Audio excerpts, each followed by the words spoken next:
Japan এবার স্নানের ধারা সম্পূর্ণ পাল্টে দিতে চলেছে। সাধারণত বাথটব বা শাওয়ারের অভ্যাস এবার আগের মতো থাকবে না।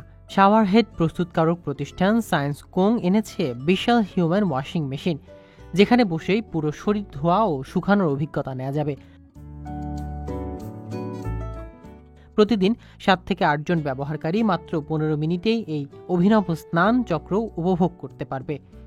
নকশা জেট ফাইটার ককপিটের মতো পেছনে স্বচ্ছ কভার রয়েছে। নিরাপদ ও তাপমাত্রা বজায় রাখতে সেন্সরও আছে, যা দেহের গুরুত্বপূর্ণ তথ্য পরিমাপ করে। এছাড়া এআই প্রযুক্তি ব্যবহার করে ব্যবহারকারীর মানসিক অবস্থা বিশ্লেষণ করা সম্ভব।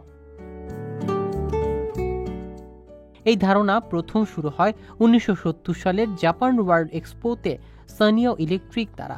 চেয়ারম্যান ইয়াসুয়াকি আওয়ামা বলেন, এটি আমার শৈশবের স্বপ্নের বাস্তবায়ন। 2025 সালের এপ্রিল থেকে ওসাকা কানসাই এক্সপোতে এটি প্রদর্শিত হয়েছে। হিউম্যান ওয়াশিং মেশিন শুধু আরাম নয়, প্রযুক্তির জাদু নিয়ে নতুন অভিজ্ঞতার নতুন দিগন্ত খুলে দিচ্ছে, যা ভবিষ্যতে স্নানের ধারা সম্পূর্ণ বদলে দেবে।